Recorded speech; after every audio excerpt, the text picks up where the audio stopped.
지금이라도 숫자 채우기 식의 정책은 지양하고 국민 삶의 질을 고려한 합리적인 임대주택 정책을 펴야 할 것이다. 닭장 아파트 양산하시지 말고요.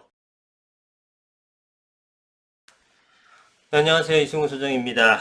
자, 좁아도 너무 좁다. 신혼 매입 임대 80%가 36제곱미터가 안 된다고 합니다. 여러 평으로 환산하는 거 아시죠? 나누기 3.3058 정도 하면 되는데, 대충 3.3 정도 기준하게 되면은 36제곱미터라고 하게 되면 11평 정도 되는 수준입니다.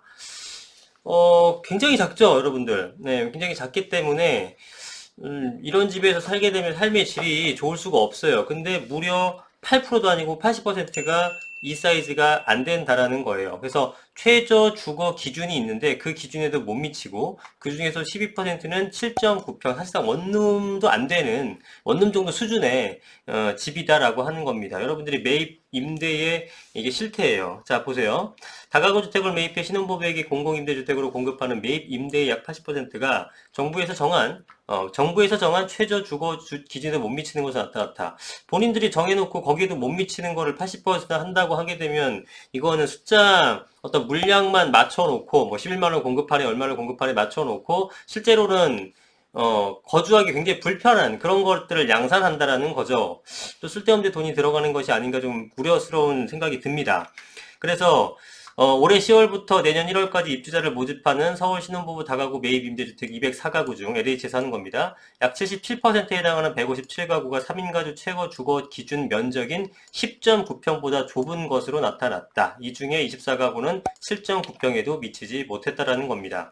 그런데 신혼부부긴 하나 주변 시세보다 30-40% 저렴한 신혼부부 매입 임대는 소득 기준 충족하면 신청할 수 있다. 하지만 미성년 자녀가 있어야 1순위 신청이 가능하고 신혼부부라고 하게 되면은 결혼 예비 신혼부부서부터 뭐 결혼 한 5년 차까지도 신혼으로 봅니다. 자녀 있어도 괜찮아요. 좀 약간 범위가 넓은데 이랬을 때 자녀가 있는 쪽이 먼저 우선이 되는 거예요. 청약하고 비슷하죠. 경쟁이 붙으면 다자녀가 유리하다라는 겁니다. 그러면 입주자 대부분이 최소한 지금 청약 마찬가지 이다시피 3인 이상 가구일 가능성이 높은데 3인 이상 가구가 살기에는 좀 턱없이 부족한 공간이 아니냐라고 하는 거죠. 그러니까 이런 거는 사실 의미가 별로 없는 어떤 정책임에도 불구하고 일단 숫자를 맞추려다 보니까 이러한 상황이 발생한 걸로 보여집니다. 자, 그러다 보니 놀랍죠? 다가구 매입 임대주택 상당수가 빈집이다. 지금 여러분들 전월세 난리가 났잖아요. 근데 얘는 또 반면 빈집이야. 왜 그렇겠습니까? 예? 왜 그렇겠어요? 들어가 살만하지 않다라는 거죠. 그래서 올해 8월 기준 6개월 이상 빈집으로 방치된 다가구 매입 임대주택은 4,044가구나 됩니다. 6개월 이상 방치될 정도로 안 들어가게 되면 여러분 이거 민간 임대차 시장에서 이런 일 거의 발생하지 않죠? 그렇잖아요. 그러니까 특히나 더더욱이나 얼마나 집이 좀 별로라는 얘기입니까? 2017년 1822가구보다 배가 넘게 들었다. 이 중 신혼부병이 전체 60%. 참 답답하죠. 이런 상황입니다. 그래서 정부는 최근에 11, 19 부동산 대책을 발표하며 향후 2년간 전국에서 총 6만 2천 가구의 매입 임대주택을 공급하겠다고 밝혔는데 이 중에서 공공 전세는 18,000가구, 나머지는 44,000가구가 기존과 같은 방식에 따라 공급되기 때문에 44,000가구에 이런 것들이 또 나오는 거예요. 그러면 현재 6개월 이상 빈집이 벌써 4,000가구, 2017년보다 배가 이상 늘었는데도 불구하고 그럼에도 이러한 집들을 44,000가구를 더 한다라는 얘기가 되겠죠. 빈집이 양산되죠. 한쪽에서는 집이 없어서 아우성, 전세까지 월세가 폭등하고 있고 한쪽에서는 닭장 같은 집을 만드는 바람에 빈집.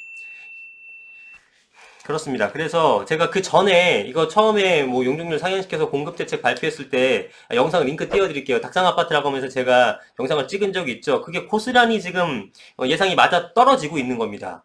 참 안타까운 일이에요. 정부는 3, 4인 가구가 거주 가능한 중형 임대주택도 늘릴 계획이긴 하나 2025년까지 늘릴 이 5년이나 걸린다라는 것도 지금 5일도 못 버틸 것 같은데 당장에 지금 전세 구하시는 분들은 너무 비싸고 멘붕이 왔잖아요. 5년이 걸린대요. 5년이 걸린대요. 아무 의미 없죠. 근데 더 충격적인 거는 5년 뒤에까지 나오는 숫자가 몇 개냐면 전국에서 2천 가구입니다. 전국에서 한 아파트 단지 정도 들어오는 게 전국에서 5년 동안 들어온 물량의 총액이에요. 그러니까 뭡니까? 시장 수요를 흡수하기에 부족한 정도가 아니라 의미가 있나 수준이죠. 네, 참 그렇습니다. 그래서 고위공직자들은 아파트를 소유하고 30평대 관사까지 쓰면서 서민 신혼부부에겐 10평 남짓한 집을 권하고 있다. 지금이라도 숫자 채우기 식의 정책은 지양하고 국민 삶의 질을 고려한 합리적인 임대주택 정책을 펴야 할 것이다. 맞죠? 그렇지 않습니까? 자, 또 하나의 기사를 보도록 하겠습니다. 자, 최대 6억에 매입해서 평균 6억으로 매입, 말바꾸기, 빌라값도 들 수 있는 국토부. 이것도 여러분들 주의 깊게 보셔야 될 것 같은데요. 자, 정부가 최근 발표한 11.19 부동산 대책에 따라 앞으로는 서울의 매매 가격 7, 8억 원짜리 빌라도 공공임대주택으로 활용될 전망이다. 지금 연장선상입니다. 매입 임대를 하려면 아파트를 매입한다면 돈이 없죠. 그러니까 이제 빌라를 매입하는 건데 지금 재밌는 거는 평균 6억 정도로 매입을 한다는 겁니다. 왜냐면 기존에는 평균 3억 정도, 그러니까 기존 매입 임대는 매입 단가가 최대 3억 원. 평균 1억 2천. 그러니까 뭘 구해. 그죠? 이걸로 무슨 집을 사요? 아무것도 못 사잖아요. 그러다 보니 이번에 놀렸다는 거예요. 정부에서 이제 홍보하는 거는 서울에 6억 원, 수도권 4억 원, 지방 3억 5천 정도로 적용하기 때문에 많이 구입할 수 있다. 그죠? 시세대로 주고 살 수 있어. 그러니까 우리가 매입인데 많이 할 테니까 걱정하지 말아라. 라는 걸 내보낸 건데, 근데 내용이 말이 좀 중간에 바뀌었습니다. 평균 6억 원이니까 7억 원짜리, 8억 원짜리 빌라도 매입할 수 있다라는 얘기예요. 그런데 중간에 말이 바뀝니다. 최대 서울 6억 원. 왜냐면 7억 원, 8억 원짜리도 매입할 수 있다고 하니까 무슨 빌라가 그렇게 비싸요. 라는 얘기가 나오게 되죠. 그렇게 빌라 값을 올려버리게 되면 시세가 다 올라버리겠네? 이러니까 최대가 6억 원입니다. 라고 국토보도가 바뀝니다.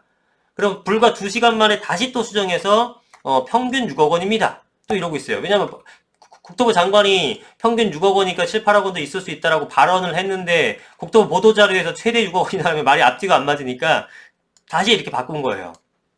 이번에 국토부 이거 말고도 지역 명이 좀 틀린다든가 뭐 굉장히 좀 잔실수가 많은데 국토부 공식 자료가 온 국민이 지금 관심을 갖고 보는 자료에서 이렇게 세세한 부분에서 틀리게 되면 신뢰감이 더 떨어지게 되는 겁니다. 이런 건 좀 주의하셨으면 좋겠고요. 전문가들이 빌라값까지 올릴 셈인가라는 얘기가 당연히 나오죠. 왜냐하면 지금 매입 임대를 보세요. 매입 임대를 엄청나게 많이 할 거 아니겠습니까? 그래서 62,000원가 한다면서요. 그죠? 엄청나게 많이 하면 그게 뭐예요? 매입 임대라는 건 뭐야? 건물을 정부가 직접 건축을 하는 게 아니잖아요. 다 지어놓은, 민간에서 지어놓은 빌라를 사는 거예요. 근데 우리가 예산도 이만큼 있고, 그 비싼 금액이라도 사겠습니다. 라고 하게 되면은 빌라 업자들은 뭐야? 야, 샀다가 국가가 다 사준댄다. 얼렁지어. 이렇게 되니까 빌라 가격도 상승하죠. 빌라 가격이 상승하니까 거기에 토지 같은 그 원자재라고 할 수 있는 단독주택이나 연립주택 가격도 올라가죠. 이러니까 빌라 값까지 올리고 있느냐, 아파트 값 올린 것도 모자라서 이런 지적이 나오게 되는 겁니다. 충분히 이해가 가셨죠? 어떻게 욕을 먹었냐면 처음에 야 아파트가 아니라 빌라 같은 거 해갖고 그렇게 하겠어? 그러니까 질이 굉장히 좋은 빌라라서 효과가 있을 거예요 라고 얘기를 한 겁니다. 그러면서 우리가 무려 6억 원이 평균 6억이니까 7억짜리 8억짜리도 빌라 좋은 빌라 사갖고 세 놔드릴게요 하니까 당연히 시장에서는 빌라값 다 올라가겠네? 이렇게 생각할 수밖에 없는 거죠. 더구나 정부가 비싼 빌라까지 임대주택으로 사들이면서 빌라값을 끌을 수 있는 것이다. 빌라살이를 강요하는 정부 여당 고위 인사들이 정작 본인 스스로는 아파트에 살고 있다는 점에서 대한 반발 여론도 크다. 지금 진선미 의원이었나요? 그 마포구의 아파트에 거주를 하게 되면서 매입임대 아파트, 매입임대 빌라를 보고 나서 우리 아파트랑 별 차이가 없는데? 라고 얘기해서 공분을 샀죠. 거의 뭐 그런 수준입니다, 지금. 자, 그런데 김 장관이 언급한 금액은 일반적인 빌라 가격과 괴리가 커요. 지금 보시게 되면 난 6억 원, 평균 6억 원까지 구입할 수 있다. 수도권 4억이고 지방 3억 5천까지 하는데 서울 같은 거는 중위 가격이 얼마냐면은 2억 3천입니다. 근데 왜 6억이야? 1억 7천입니다. 4억이야. 8,200입니다. 거의 2배에서 4배까지가 지금 더 예산이 아니라 한 채당 가격을 책정해 놓은 겁니다. 그러니까 매입 임대에 대한 의지를 보여준 건데 정부 입장에선 시장에서 어떤 시그널을 받아들이냐면은 야 비싸도 다 사주겠다. 이렇게 생각을 하는 거예요. 그래서 벌써 가격이 들썩이고 있다는 겁니다. 아파트 가격 다 올려놓으셨으니까 이제 빌라 가격까지 올려주시려고 하나 봅니다. 자, 이런 상황이에요. 이창모 교수는 6억 원짜리 집 한 채를 공공임대로 제공하면 3억 원짜리 공공임대 주체가 사라지는 셈이다. 그쵸? 예. 자원은 한정되어있는데 주거복지의 범위를 무리하게 중산층까지 확대하면서 정작 도움이 필요한 서민들이 피해를 볼 수 있다. 정말 정확한 지적을 하신 것 같은데 6억의 예산으로 갖고 6억짜리 집을 샀어요. 그러면 3억 원짜리 2개 구입할 수 있는 거가 사라져 버리는 거죠. 예산이 한정돼 있으니까. 그죠? 주거복지의 범위를 무리하게 중산층까지 확대하면서 정작 도움이 필요한 서민들이 피해를 볼 수 있다라는 거죠. 그래서 제가 생각할 때는 저소득층은 어차피 어떠한 그 서포트를 해줘도 사실은 그 기본적인 자산, 소득이 부족하시기 때문에 집을 구입할 수가 없어요. 그럼 이 사람들은 어떻게 됩니까? 이 사람들을 위해서 3억짜리 집들을 많이 사갖고 제공을 해주는 거예요. 그럼 그분들은 그거에 충분히 만족합니다.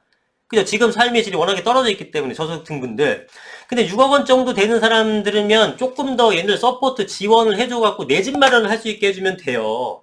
그렇게 해야 되지. 4억 원짜리가 사라지고 6억 원짜리 되면서 저소득층대로 더 힘들어지는 거고, 더 그 발전할 수 있고 내 집 마련 해갖고 커갈 수 있는 사람들은 그냥 임대 아파트, 좀 줄지은 임대 아파트에 살게 하면서 모든 사람이 이게 발전 없이 그 자리에 머물거나 더 떨어져 버리는 현상이 생기게 되는 겁니다. 그래서 무리하게 복지 범위를 중산층까지 확대하다 보니까 정작 도움이 필요한 서민들이 피해를 볼 수 있다는 지적이 정확한 거죠.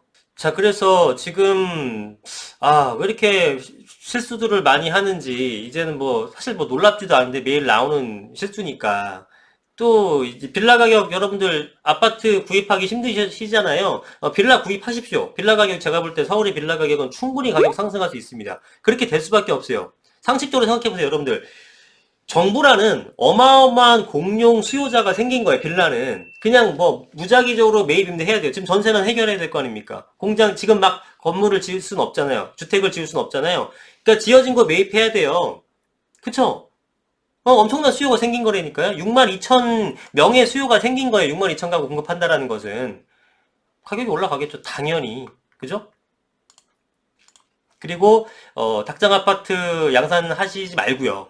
7.9평이나 10.9평 이런 데서 거주를 할 수는 있지. 사람이 살긴 하죠. 네? 거기 산다고 죽진 않아. 그러나 진짜 그야말로 이게 숫자 채우기지. 거기서 어떻게 이제 좀 자녀를 키우면서 생활할 수 있겠습니까? 그쵸? 그래서 제가 볼 땐 정부는 지금 임대차 3법으로 인해서 완전히 지금 뭐 수급량을 엉망으로 만들어 놨기 때문에 더군다나 이게 우리가 8월 4일날 임대차 3법 통과하고 나서 바로 이게 좀 문제가 생겨버렸잖아요. 그러니까 지금 한시가 급해요. 빨리빨리 공급을 해야 되니까 지금 무리수를 던지면서 매입 임대를 해야 되는데 매입 임대를 하면서 또 다른 지금 부작용이 생기는 거고 숫자를 많이 해야 되니까 큰 거 말고 조그만 것들밖에 지금 못 만들고 뭐 이런 상황이 돼버린 겁니다. 첫 단추가 잘못 끼워져서 계속 단추가 잘못 끼워지고 있는 그런 모습이에요. 이거는 싹 다 풀러서 다시 처음부터 꿰매는 수밖에 없습니다. 지금까지 했던 정책들을 그냥 좀 없애고 다시 원점에서 돌아가서 시장을 판단해야 되지 않나 생각이 드는데 이거는 절대 지금 놓지 않죠. 했던 것들은 절대 놓지 않고 어떻게든 해보려고 하니까 이게 됩니까? 쉽지 않을 것 같습니다. 오늘 영상 여기까지 하겠습니다. 감사합니다.